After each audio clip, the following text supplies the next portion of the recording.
काहीतरी चटपटीत खाण्याची इच्छा झाली, पण ते हेल्दी देखील असावं, तसेच तळलेलं देखील नसावं आणि कमी वेळात तयार होणारं असावं, अशी रेसिपी शोधताय तर मग ही रेसिपी तुमच्यासाठीच. एकदम साध्या सोप्या पद्धतीने चपातीपासून आपण हा नाश्ता बनवणार आहोत. हे तुम्ही नाश्त्याला बनवू शकता किंवा मधल्या वेळेत खाण्यासाठी देखील बनवू शकता किंवा संध्याकाळी देखील जेवणासाठी बनवू शकता. बरं, खूपच चटपटीत रेसिपी आहे आणि लहानांपासून मोठ्यांपर्यंत सगळ्यांना आवडणारी रेसिपी आहे.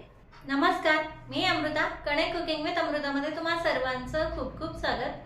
तर लगेच हा चटपटीत नाश्ता कसा बनवायचा हे पाहूयात. त्या अगोदर एक छोटीशी विनंती आहे, रेसिपी पूर्ण बघा आणि तुम्हाला जर माझी ही रेसिपी आवडली तर प्लीज व्हिडिओला लाईक करा, शेअर करा. चॅनलवरती नवीन असाल तर चॅनलला देखील नक्की सबस्क्राईब करा. लगेच आपण रेसिपी पाहूया. तर हा नाश्ता बनवण्यासाठी आपल्याला चपात्या लागणार आहे. चपात्या तुम्ही ताज्या बनवून देखील घेऊ शकता किंवा सकाळच्या बनवलेल्या चपात्या असतील तर त्या तुम्ही संध्याकाळी देखील वापरू शकता. तसेच आता 5 ते 6 उकडलेले बटाटे घ्यायचे आहेत. आपल्याला नाश्ता छान चटपटीत होण्यासाठी अर्धी वाटी चिंचाचं पाणी घ्यायचं आहे. आता या पाण्यात आपल्याला काही मसाले घालायचे आहे. तर छोट्या चमच्याने मी 1.5 चमचा लाल तिखट घालते, 1 चमचा धने पावडर, 1/4 चमचा हळद, अर्धा चमचा भाजलेल्या जिऱ्याची पूड, 1 चमचा चाट मसाला आणि अर्धा चमचा गरम मसाला घातलेला आहे. आता हे मसाले आपल्याला या चिंचेच्या पाण्यामध्ये व्यवस्थित मिक्स करून घ्यायचं आहे. थोडंसं पाणी घालते मी यात आणि हे परत व्यवस्थित मिक्स करून घेते. आता हे मसाले असे व्यवस्थित मिक्स करून झाले की आपल्याला कढई गॅसवरती ठेवायची आहे. कढईमध्ये तेल घालायचं आहे 2 टेबलस्पून. त्यानंतर आपल्याला 1 टेबलस्पून बारीक चिरलेला लसूण घालायचा आहे आणि लसूण व्यवस्थित तळला गेला की आपण जी पेस्ट बनवलेली आहे मसाल्याची ती यात घालायची आहे. आता ही पेस्ट आपल्याला तेलामध्ये व्यवस्थित परतवून घ्यायची आहे. पेस्ट जळू द्यायची नाही आहे आणि पेस्ट व्यवस्थित परतले की लगेच आपल्याला आपण जे बटाटे घेतलेले आहेत ते यात चुरून घालायचे आहेत किंवा मग तुम्ही बटाटे किसणीने किसून देखील घालू शकता, कारण आपल्याला हे पूर्ण बारीक करून घ्यायचे आहेत नंतर. आता हे मसाल्यामध्ये व्यवस्थित मिक्स करून घ्यायचे आहे.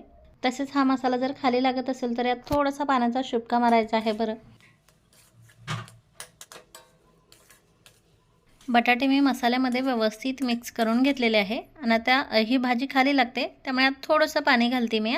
त्यानंतर आता चवीनुसार मीठ घालायचं आहे आणि आपण चिंचेचं पाणी घातले, तसेच मसालेही घातलेले आहे. या सर्वांचं बॅलन्स होण्यासाठी आपल्याला थोडीशी साखर घालायची आहे. यात अर्धा चमचा कोथिंबीर घालायची आहे आणि आता हे परत एकदा व्यवस्थित मिक्स करून घ्यायचं आहे. हे व्यवस्थित मिक्स झालं की यावरती अर्धा मिनिट झाकण ठेवून हे आपल्याला शिजू द्यायचं आहे आणि अर्ध्या मिनिटानंतर ही चटणी आता आपली रेडी आहे. आता लगेच गॅस बंद करते मी आणि ही एका प्लेटमध्ये काढून घेते. आता यावरती मी थोडंसं चीज किसून घालते, पण चीज पूर्णपणे ऑप्शनल आहे. तुम्हाला नसेल घालायचं तर मग नाही घातलं तरी चालेल. त्यानंतर यावरती थोडीशी बारीक चिरलेली सिमला मिर्च घालायची आहे, बारीक चिरलेला कांदा घालायचा आहे, टोमॅटो घालायचा आहे आणि थोडीशी कोथिंबीर पसरवून घ्यायची आहे. आता हे स्टफिंग आपलं पूर्णपणे रेडी आहे. तसंच आता थोडासा कांदा, सिमला मिर्च, टोमॅटो, कोथिंबीर आपल्याला कट करून देखील ठेवायचे आहे. त्यानंतर थोडेसे शेंगदाणे आपल्याला लाल मिरची पावडर आणि तेलामध्ये परतवून घ्यायचे आहे. टोमॅटो सॉस घ्यायचा आहे.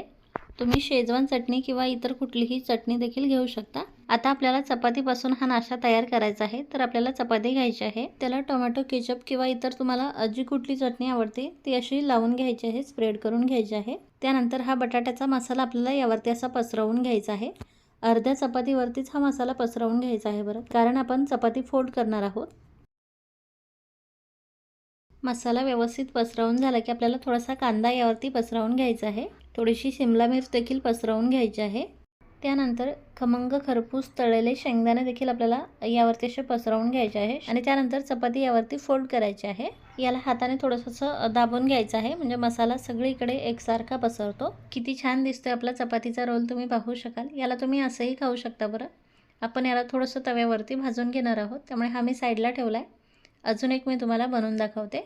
पुन्हा चपाती घ्यायची आहे, त्यावरती टोमॅटो केचप पसरवून घ्यायचं आहे आणि त्यानंतर आपल्याला पाहिजे तितक्या प्रमाणात बटाट्याची भाजी यावरती अशी पसरवून घ्यायची आहे. बटाटा भाजी पसरवून झाली की आपल्याला थोडासा कांदा यावरती घालायचा आहे, सिमला मिर्च घालायची आहे, कोथिंबीर घालायची आहे, तळलेले शेंगदाणे घालायचे आहे आणि यावरती चपाती अशी घडी मारायची आहे. आता राहिलेल्या सर्व चपातीचे देखील आपल्याला अशाच प्रकारे रोल तयार करून घ्यायचे आहे. आता हे रोल आपण तव्यावरती थोडेसे खमंग होईपर्यंत भाजून घेणार आहोत. त्यासाठी गरम पॅनला मी थोडंसं तेल लावून घेतलेलं आहे असं, आणि त्यानंतर हे चपातीचे बनवलेले रोल आपल्याला यावरती ठेवायचे आहे. आता यावरती थोडंसं असं तेल लावून घ्यायचं आहे आणि आता एकदम लो फ्लेमवरती हे रोल आपल्याला भाजून घ्यायचे आहे। एक साईड थोडेसे भाजले गेले की याची साईड चेंज करायची आहे आणि आता खालच्या साईडने देखील हे छान भाजून घ्यायचे आहे। या चपाती रोलचा छान कोपरानं कोपरा व्यवस्थित भाजला जावा यासाठी याला असं उभं करून याची ही जी खालची साईड आहे ना त्रिकोणवाली ती देखील आपल्याला व्यवस्थित भाजून घ्यायची आहे। तुम्ही पाहू शकाल हे सगळ्या बाजूंनी व्यवस्थित भाजलेलं आहे आणि छान क्रिस्पी झालेलं आहे। हे मी आता काढून घेते। खूप छान चटपटीत दिसतंय। आता हा नाश्ता तुम्ही असाच सर्व करून देखील खाऊ शकता। बरं आपण याला थोडंसं डेकोरेट करून घेऊयात अजून। त्यासाठी याला मी मधोमध कट करून घेते म्हणजे याला छान समोसासारखा त्रिकोणी आकार येईल आणि हे आकारानेही थोडेसे मोठे आहे त्यामुळे याला कट करून घेतलं की हे खायलाही छान सोयीस्कर होतील। आता कट करताना बाहेर आलेली बटाटा भाजी आपल्याला थोडीशी अशी दाबून घ्यायची आहे आणि त्यानंतर हे बिना फ्राय केलेले समोसे किंवा दाबेली याला काहीही नाव देऊ शकता तुम्ही। याला आपल्याला अशी शेव लावून घ्यायची आहे, शेंगदाणेही छान लावून घ्यायचे आहे। तसेच याला आता आवडीप्रमाणे तुम्ही कांदा, सिमला मिर्च, टोमॅटो थोडंसं लावून घेऊ शकता जेणेकरून हे दिसायलाही छान अट्रॅक्टिव्ह दिसतं आणि खायलाही खूप छान लागतं। तसेच हे सर्व लावावं असं काही कंपल्शन नाही आहे। बरं मी तुम्हाला मगाशीच सांगितलं हे रोल तुम्ही साध्या सोप्या पद्धतीने देखील खाऊ शकता आणि याला गार्निशिंग करून घेतलं तर असे खूप छान दिसतात। आणि आता लहान मुलांबरोबरच मोठ्यांना देखील अट्रॅक्टिव्ह दिसणारेच पदार्थ जास्त आवडतात त्यामुळे हवं तर गार्निशिंग करून घ्या। नसेल पटत तुम्हाला तर तुम्ही हे साध्या सोप्या पद्धतीने देखील खाऊ शकता। सगळे आपले समोसे प्लस दाबेली असे तयार करून घेते मी।